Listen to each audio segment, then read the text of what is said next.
காவேரி பொண்ணு பார்க்க வந்தவங்க கல்யாணத்தை நம்ம சீக்கிரமாகவே வச்சுக்கலாம், நிச்சயதார்த்தத்தை அன்றைக்கே வச்சுக்கலாம் அப்படின்னு நம்மலாம் சொல்லிட்டு இருக்காங்க. அதெல்லாம் கேட்டு காவேரி அவங்க அம்மா வந்து சாரதா வந்து இவ்வளோ அர்ஜென்ட்டாக எதுக்குங்க, கொஞ்சம் டைம் கொடுங்க, கொஞ்ச நாள் பொறுத்து வச்சுக்கலாம் அப்படின்னு நம்ம சொல்கிறாங்க. இல்லை இல்லை அப்படிலாம் ஒன்றும் இல்லை, சீக்கிரமாக வச்சுக்கிறது நல்லது தானே அப்படின்னு சொல்லிட்டு காவேரி வந்து நடுவில் வந்து சொல்கிறாங்க. பொண்ணே சொல்லிச்சு, அப்புறம் என்ன, நாங்கள் நாளும் குடிச்சிட்டு வந்துட்டோங்க, இந்த நாள் ரொம்ப நல்லா இருக்குது, சீக்கிரமாக வச்சுக்கலாம் அப்படின்னு நம்ம சொல்லிடுறாங்க. அதை கேட்டு காவேரி அவங்க அம்மா சாரதா ரொம்ப மனசு கஷ்டப்படுறாங்க. என்னடா இது இவ்வளோ சீக்கிரமாக, எப்படி இந்த கல்யாணத்தை தடுத்து நிறுத்த போகிறேன்னு தெரியலையே அப்படி சொல்லிட்டு மனசு கஷ்டப்பட்டு அப்படி சொல்லிட்டு இருக்காங்க. இல்லைங்க, உடனே இப்படிங்க ஏற்பாடு பண்ணுவோம், அதெல்லாம் நீங்கள் கவலைப்படாதீங்க, எல்லா ஏற்பாடும் கல்யாணத்தில் மொத்த செலவையும் நாங்களே ஏற்றுக்கிறோம், நீங்கள் பொண்ணை மட்டும் அமுச்சு வச்சா போதும், ஏன்னா என் பிள்ளைக்கு உங்கள் பொண்ணை ரொம்ப ரொம்ப பிடிச்சிச்சுங்க, அதனால் எந்த பிரச்சனையும் கிடையாது அப்படின்னு நம்ம சொல்கிறாங்க. அதெல்லாம் கேட்டு பாத்தியம்மா என்னோடய சம்மந்தத்தை அப்படி சொல்லிட்டு காவேரி வந்து அப்படியே வந்து அவங்க அம்மாவை பார்த்து அப்படின்னு சிரிக்கிறாங்க, தலையசைக்கிறாங்க. அது கேட்டுட்டு காவேரி எப்படி சொல்லிட்டு அப்படியே பார்த்து முறைக்கிறாங்க. வீட்டில் எல்லாருமே இங்கே வந்து தொடர்ந்து வேலை எல்லாத்தையும் பேசிட்டு, சரிங்க நாங்கள் நாளும் குடிச்சிட்டு எல்லாம் பண்ணிட்டோம், அதுக்கேற்ற மாதிரி வேலையை ஆரம்பிப்போம் சீக்கிரமாகவேன்னு சொல்லி சொன்னோன்னே, சரிடா பொண்ணுக்கிட்ட சொல்லிட்டு வாடான்னு சொல்லிட்டு சொல்கிறாங்க. அவரும் வந்து வரேன் காவேரி அப்படி சொல்லிட்டு அவரும் சந்தோஷமாக போகிறாங்க. இதெல்லாம் பார்த்து சாரதாக்கா அப்படியே ரொம்ப தூக்கி வாரி போடுது, செம்ம டென்ஷன் ஆகி, என்னடி இது இவங்க இவ்வளோ சீக்கிரம் கல்யாணத்தை வச்சுக்க சொல்கிறாங்க, அதுவும் கல்யாணம் நாளை குடிச்சிட்டு வர சொல்கிறாங்க, என்கிட்ட ஏற்கனவே உங்ககிட்ட சொன்னேன்னு சொல்லிட்டு சொல்கிறாங்க, என்ன நினச்சிட்டு இருக்கோம் மனசில் மா, ஆமாம்மா எப்படியும் நாளெலாம் குறிச்சிடுவோம் அப்படின்னு சொல்லிட்டு தான் அவர் சொன்னாருமா அப்படின்னோட கார்த்திக் சொன்னருமா எல்லாத்தையும் அப்படின்னாங்க.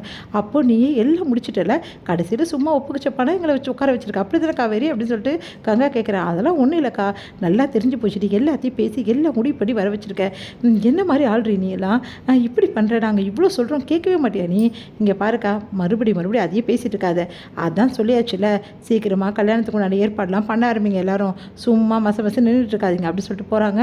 அதெல்லாம் கேட்டு காவேரி ஏமா இப்படி இருக்கா அப்படின்னு சொல்லி சொன்னோன்னே, அதாண்டி எனக்கும் புரியல, நான் என்னடி பண்ணுவேன், எந்த மாதிரி பண்ணுறாடி இவ, இந்த விஷயத்த மாப்பிள்ளை கேள்விப்பட்டா எப்படி மனசு கஷ்டப்படுவார், இப்போ என்னடி பண்ணுறது, அதாம்மா எனக்கும் புரியல அப்படின்னு கங்கா சொல்லிட்டு இருக்காங்க. இங்கே வந்து காவேரி வந்து அப்பாடா கல்யாணம் எல்லாமே முடிவாயிடுச்சு, இப்போ பிரச்சனையே கிடையாது, இதுக்கப்புறம் விஜய் என்ன பண்ணுறாருன்னு பார்க்கலாம், எப்படியும் விஜய் இதுக்கப்புறம் நம்மளை டிஸ்டர்ப் பண்ண மாட்டார், அப்பாடா விஜய் தொல்லை இல்லாமல் போயிடும் இதுக்கப்புறம் அப்படின்னு சொல்லிட்டு நிம்மதி அடைகிறாங்க. அடுத்து வந்து இங்கே என்ன பண்ணுறாங்க, நம்ம குட்டி காவேரி வந்து விஜய்கிட்ட வந்து கேட்குறாங்க, அப்பா எனக்கு ஸ்கூல் போகணும்ப்பா, ப்ளீஸ்ப்பா நான் கிளம்புறேன்ப்பா ஸ்கூலுக்கு, என்னை கூட்டின்னு போய் விடுங்கப்பா அப்படின்றாங்க. அதெல்லாம் ஒன்றும் தேவையில்லை, ஸ்கூலுக்குலாம் போவேணா, நான் எப்போ சொல்கிறேன்னா அப்போ போய்க்கலாம், நீ போய் ட்ராயிங் பண்ணுன்னு அனுப்பிச்சி வச்சிடறாரு.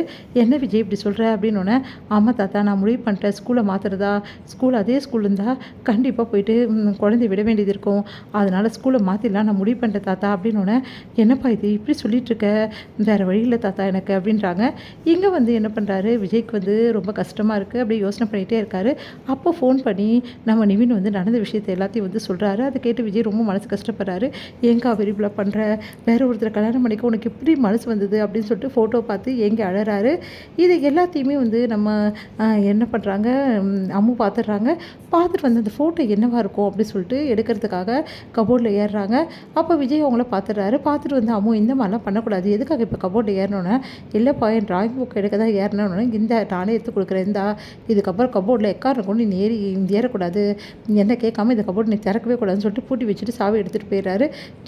அப்பா இப்படி பண்ணிட்டாரு, இப்போ என்ன பண்ணுறது, அந்த ஃபோட்டோவை நம்ம எப்படி தான் பார்க்குறது, எப்படியாவது பார்த்தே தீரணும், அப்பா எப்படியும் சாவி எங்கே வைக்கிறாருன்னு கவனிக்கணும் அப்படின்னு சொல்லிட்டு யோசிக்கிறாங்க. நம்ம அம்மு வந்து வரல அப்படின்னு சொல்லிட்டு காவேரி மனசு வருத்தப்பட்டு இருக்கும்போது பிரின்ஸிபல் கூப்பிட்டு இது மாதிரி அம்மு இதுக்கப்புறம் வரமாட்டா, அவங்க அப்பா வந்து டிசி கேட்டு ஃபோன் பண்ணார், இப்போ வரேன்னு சொல்லிட்டுருக்காரு டிசி வாங்குறதுக்கு அப்படின்ற விஷயத்தை வந்து சொல்கிறாங்க.